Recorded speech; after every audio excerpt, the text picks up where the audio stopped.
ରାଧେ ରାଧେ ସାଙ୍ଗମାନେ। ଶୀତଦିନେ ସକାଳୁ ଉଠିବା ତ କଷ୍ଟ, କିନ୍ତୁ କଷ୍ଟ ନ କଲେ କୃଷ୍ଣ ବି ମିଳିବେନି, ସେଟା ବି ସତ କଥା କି ନାହିଁ। ଏଇଠି ମୋର ବେଡ଼ଟାକୁ ଏମିତି ଚୁଟକି ମାରିନା ସଜେଇ ଦେଇକିନା ମୁଁ ଟିକେ ଉଷୁମ ପାଣିଟାକୁ ବାହାର କରିଦେଲି ଭିୱାଲ୍ ଦେଇକି। ଉଷୁମ ପାଣିଟା ଭଲ ନା ଭିୱାଲ୍ ଦେଇକି। ତାପରେ ଟିକେ ଝରକାଟା ଖୋଲିଲା ବେଳେ ଦେଖେ ତ ବାହାରେ ପୁରା କୁହୁଡ଼ି ଆଉ ଥଣ୍ଡା ପବନଟା ଆସିକି ଦେହରେ ବାଜୁଥିଲା। ତାପରେ ମୁଁ ଟିକେ ଫ୍ରେଶ୍ ହେଇକି ବାହାରିଗଲି ମାର୍କେଟ ଆଡ଼େ ପରିବାପତ୍ର ଆଣି। ଏଇଠୁ କିଛି ପରିବା ଆଣିକି ରାସ୍ତାର କିଛି ଫୁଲ ନେଇକି ଫେରିଲା ବେଳେ ଦେଖେ ତ ଗୋଟେ ସିଙ୍ଗଡ଼ା ଦୋକାନଟା ଖୋଲା ଅଛି। ସେଇଠୁ ଟିକେ ଝୋଲଟା ଆଣିଲି ଆଉ ରୁଟି ସାଙ୍ଗେ ଖାଇଦେଲି।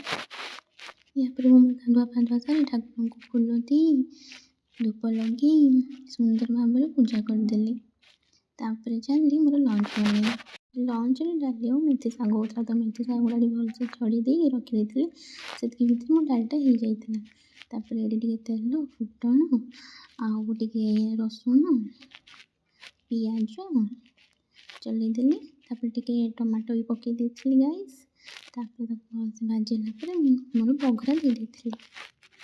ତାପରେ ପୁଣି ସେଇ ସେମ୍ କଡ଼େଇରେ ଟିକେ ଫୁଟଣ ଦେଇ ତାପରେ ଲଙ୍କା ଟିକେ, ପିଆଜ ଟିକେ ଦେଇ ଭଲସେ ତାକୁ ଭୁଞ୍ଜି ହେଲା ପରେ ଟିକେ ଆଳୁ ଆଉ ଟିକେ ବାଇଗଣ ଦେଇକି ଭଲସେ ଭାଜିଦେଲି। ତାପରେ ସେଠି ମେଥି ଶାଗ ଦେଇକି ଟିକେ ଏପଟ ସେପଟ କରି ଚଲେଇଦେଲି 2-3 ମିନିଟ୍। ତାପରେ ଏମିତି ହେଇଗଲା ପରେ ତାକୁ ବନ୍ଦ କରିଦେଲି। ହେଇଗଲା ଆଜିର